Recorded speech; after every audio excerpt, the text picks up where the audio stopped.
critical infrastructure. We're seeing surveying and mapping leveraging drones and robotic technologies. And now we're seeing deliveries of packages, I guess, coming in the near future. And many of that, I would say, has led us to a world that I call as the art of the possible. We're starting to see what is possible for drones. And it's a really exciting time to be in the space. Many times we're seeing that programs are starting to scale with pie-in-the-sky type of applications and variability in the use cases. But too often, I find that people think about buying the drone, they get excited to test it out, they train the pilots, they get the licenses, and they get ready to get going. But then something happens in the program, and maybe it's not able to scale as quickly as they thought, or they may not see the ROI as fast as they thought. And so oftentimes, it can lead a program to stall, or for there to be hesitancy in moving the program forward. The number one reason that I've seen the lack of programs, the number one reason I've seen programs not scale has been a lack of ability to think about the workflow or to think about the outcome you're trying to achieve. So the central question I think we all should be asking ourselves as we're going through the conference this week is how do we cut through the noise of what's possible and start to really see the value and practical applications of how we can be leveraging drone technology today.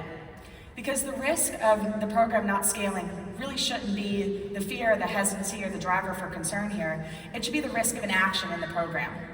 What does the cost of standing still and not scaling your program mean to you and to your organization? Is it massive efficiency losses of your teams? Is it high-risk exposure of putting your folks in environments which may be more dangerous or critical than if you were to send a drone? Is it overspending on operational costs?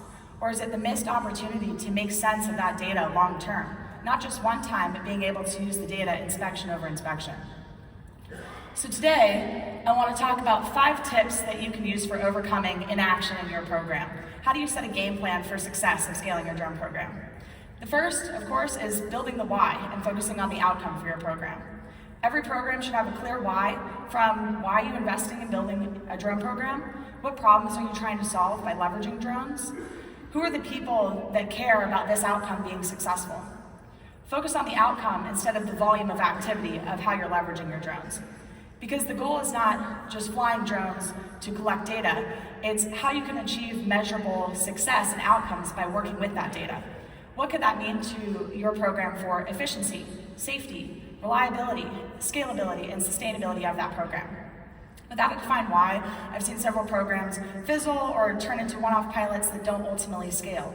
And so how we've ultimately worked with many organizations to help them scale that program is think about the outcome you're trying to achieve, figure out on day one how you're going to work with that data to make it more successful for you.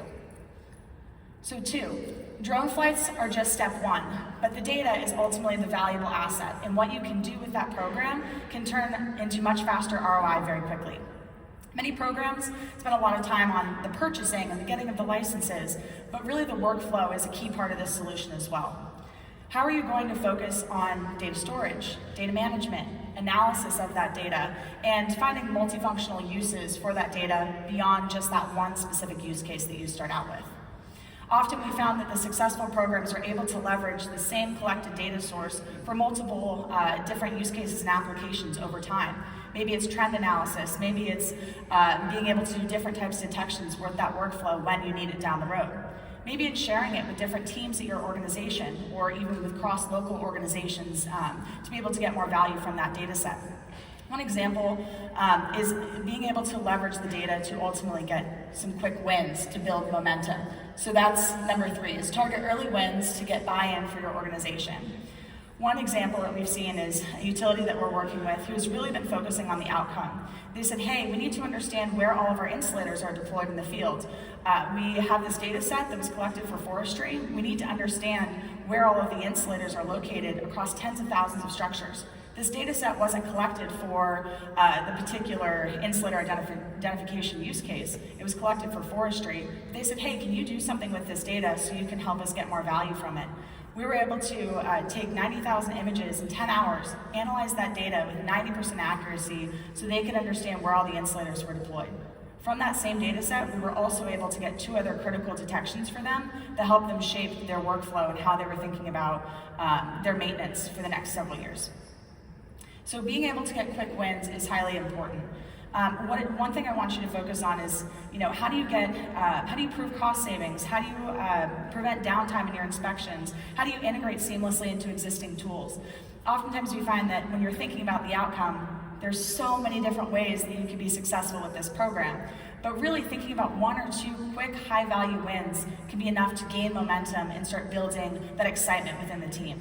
And being able to bring the people along with you, to train them, to get them excited, to get them involved on day one so that they can help you scale that program as opposed to being a limitation for that program, we often find can help accelerate success. So that leads me into point number 4. Identify risks to scale and focus on the workflow. Scaling isn't just about the number of pilots you have, but it's about how successful can you make those pilots and how successful can you make the drones that you're buying to be able to plug them into your workflow and help enact organizational change for the positive. Involving the right people, like IT or operations or compliance, don't bring them into the program, I'm saying, all at once on day one, but being able to get their input and have their involvement can really help avoid any sort of blockers to scaling down the road. We also find that being able to proactively address hurdles like data siloing or cybersecurity or regulatory shifts can really help accelerate the program as well when those are addressed early as a part of a pilot program or early days of scaling. And lastly, as I've already mentioned, be able to make the data an asset that continues to work for your team over time. So having it in a way that's easily accessible and usable, or maybe accessed by a couple different teams, can also be helpful. And lastly, I'll say building a repeatable ROI framework is highly important as well.